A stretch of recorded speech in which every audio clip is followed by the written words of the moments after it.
Shalom Bapak Ibu semua. Saat ini kita ada di khotbah minggu bersama Box Willy. Dan tema khotbah minggu ini adalah arti kenaikan Yesus Kristus ke surga. Hari kenaikan Yesus Kristus ke surga bukan hanya penutup dari pelayanan Yesus di dunia, tapi juga awal dari pengharapan dan tanggung jawab kita sebagai murid-muridnya. Ini adalah momen yang sangat penting di mana akan menghubungkan karya penebusan dengan misi gereja di muka bumi. Banyak orang Kristen, mereka pikir begini, mereka hanya sekedar ikut merayakan hari kenaikan Tuhan Yesus. Namun ya tidak mengerti makna apa yang sesungguhnya terkandung di dalam peristiwa itu. Saudara, Yesus naik ke surga dan peristiwa yang terjadi 40 hari setelah hari kebangkitannya itu begitu penting. Mengapa? Kita lihat Roh Kudus akan dicurahkan, Pentakosta terjadi. Kita patut bersyukur kepada Tuhan karena kita hidup di Indonesia, di mana negara kita berasaskan Pancasila ini yang telah menetapkan hari kenaikan Yesus Kristus ke surga sebagai hari libur nasional. Dan ini menunjukkan bahwa bangsa kita mengakui secara nasional bahwa peristiwa kenaikan Yesus ke surga itu terjadi. Pertanyaannya, pernahkah saudara menemukan jawaban mengapa kita harus merayakan peristiwa kenaikan Tuhan Yesus ke surga? Nah, ada kebanyakan orang Kristen yang merayakan hari kenaikan Yesus tidak memiliki pengertian benar tadi. Maka mereka tidak mengerti, jadi sia-sia ibadah perayaan kenaikan Tuhan Yesus.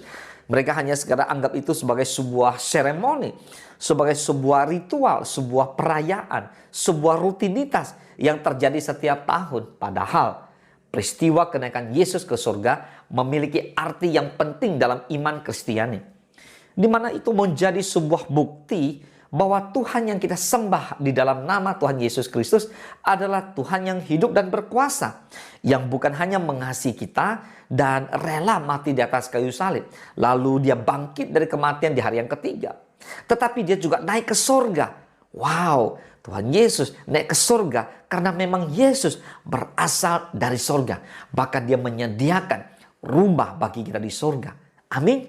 Nah, namun demikian, saudara, Bapak Ibu semua, kenaikan Yesus ke surga, kita ingat ya, bukan sekedar ya Tuhan Yesus kembali ke tempat asalnya, namun memiliki begitu arti yang dahsyat dan penting.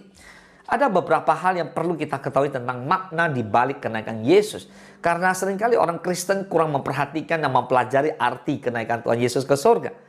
Orang Kristen mengerti Yesus mati demi keselamatannya. Lalu orang Kristen memahami bahwa Yesus lalu sudah mati bangkit pada hari yang ketiga untuk memberikan sebuah pengharapan yang kekal. Lalu mereka tidak memahami waktu Yesus naik ke surga itu. Wow, Bapak Ibu semua, mari hari ini kita bersyukur dan kita berterima kasih pada Tuhan Yesus atas apapun yang Yesus karyakan, lakukan lewat kayu salib, lewat Kalvari, penebusan dosa, di mana lewat kematian dan kebangkitannya. Dan iman kekristenan kita, baik kelahiran, kematian, kebangkitan maupun kenaikan Yesus ke surga, semua memiliki makna yang sama pentingnya dan perlu kita pelajari. Mari kita mulai. Di Lukas 24 ayat ke-51 dikatakan, dan ketika ia sedang memberkati mereka, ia berpisah dari mereka dan terangkat ke surga. Saudara, Tuhan Yesus benar-benar naik ke surga, bukan sekedar pulang ke rumahnya di surga. Nah, ini disaksikan oleh murid-muridnya.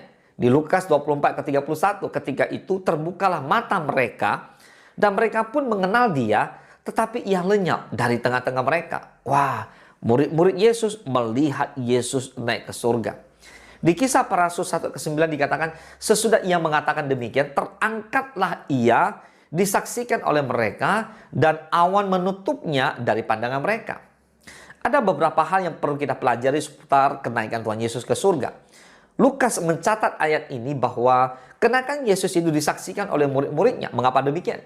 Karena Tuhan Yesus tahu bahwa kenaikannya itu memiliki makna penting. Dan Tuhan Yesus juga tahu setan berusaha menghilangkan fakta ini dan memakai orang-orang untuk mengaburkan, memalsukan, bahkan menutup-nutupi fakta kenaikan Tuhan Yesus ini.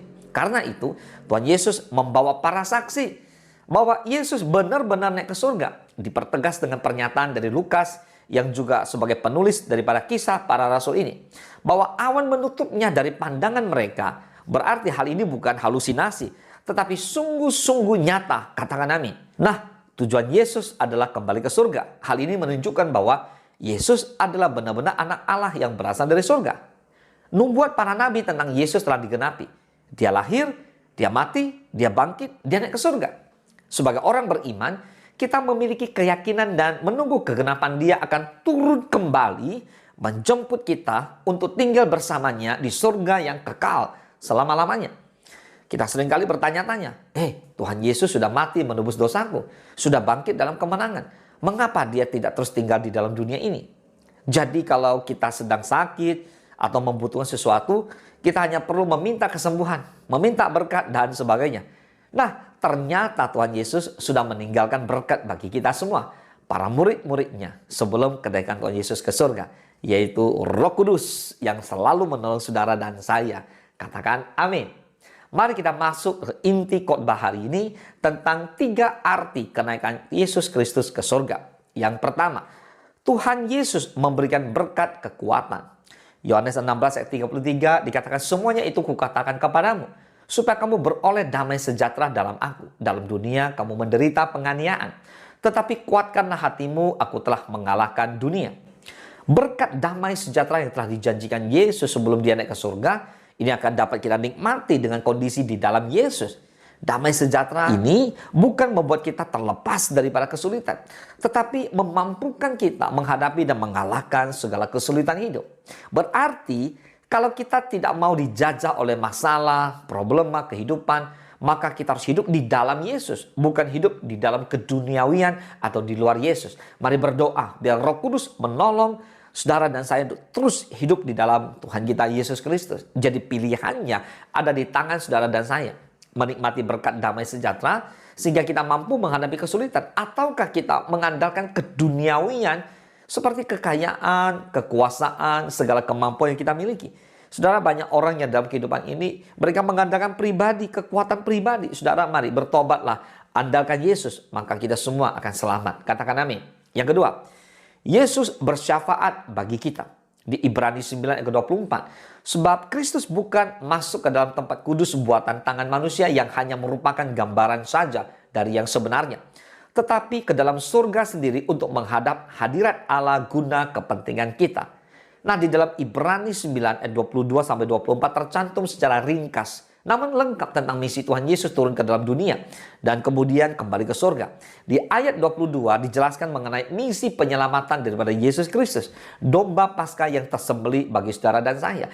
Yesus datang ke dalam dunia bukan untuk meniadakan hukum Taurat. Sekali lagi, ingat ya, Yesus datang ke dalam dunia bukan untuk meniadakan hukum Taurat, tetapi justru untuk menggenapinya. Yesus mati, menebus dosa saudara dan saya, dan kemudian dia bangkit dalam kemenangan. Kemudian dia menghadap Bapa di surga untuk kepentingan saudara dan saya juga.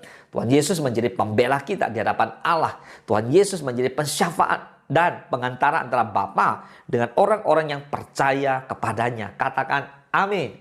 Dan yang ketiga, arti yang begitu penting tentang mengapa Yesus harus naik ke surga adalah dia menyiapkan tempat dalam kekekalan bagi kita. Di Yohanes 14 ayat ketiga dikatakan, dan apabila aku telah pergi ke situ dan telah menyediakan tempat bagimu, aku akan datang kembali dan membawa kamu ke tempatku, supaya di tempat di mana aku berada, kamu pun berada. Amin.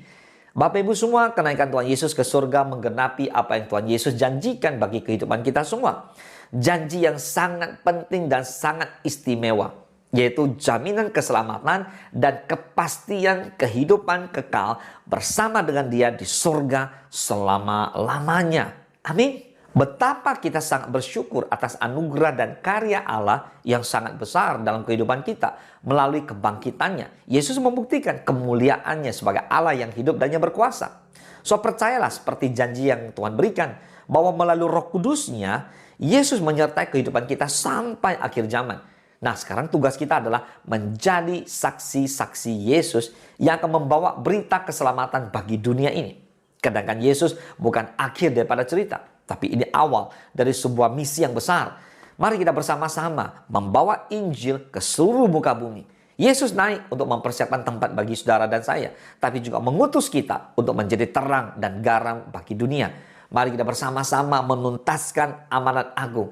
Yesus berpesan juga di Matius 28, 19 dan 20. Pergilah dan jadikanlah semua bangsa murid. Oleh sebab itu saudara dan saya harus menjadi murid. Saudara, ketika kita jadi murid, maka kita akan pergi beritakan Injil. Amin.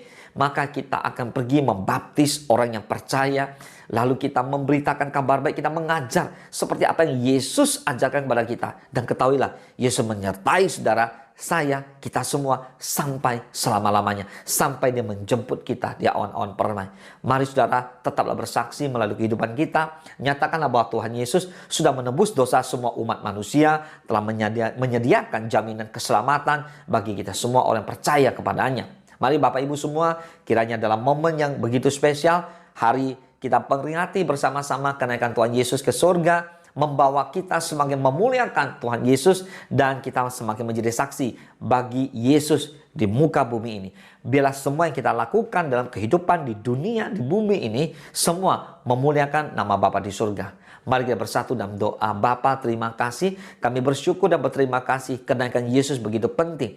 Kami belajar tentang arti kenaikan Yesus. Tuhan, terima kasih. Engkau naik ke surga, menandakan Engkau adalah Tuhan, Juru Selamat. Engkau menyediakan tempat bagi kami. Engkau berikan damai sejahtera buat kami. Kami mau terus melakukan apa yang jadi perintah-perintah Tuhan. Dan kami mau memberitakan Injil. Kami tidak hanya sekedar menjadi orang Kristen biasa-biasa. Tapi karena ada Roh Kudus yang Tuhan berikan kepada kami, maka kami akan menjadi saksi Tuhan di Yerusalem, Yudea, Samaria, bahkan sampai ujung-ujung bumi. Tuhan, berkati setiap rekan-rekan yang mengikuti khotbah minggu bersama Box Willy ini, Tuhan. Biarlah mereka diberkati lewat khotbah ini. Mereka menjadi saksi Tuhan. Mereka akan dipakai Tuhan luar biasa dimanapun mereka berada. Terima kasih Tuhan Yesus, kami bersyukur. Kami punya Tuhan yang dahsyat. Terpujilah nama Tuhan. Hanya di dalam nama Tuhan Yesus kami berdoa dan kami mengucap syukur. Haleluya. Mari Bapak Ibu semua diberkati oleh firman Tuhan. Bersama-sama kita katakan amin. Selamat hari Minggu. Tuhan Yesus memberkati.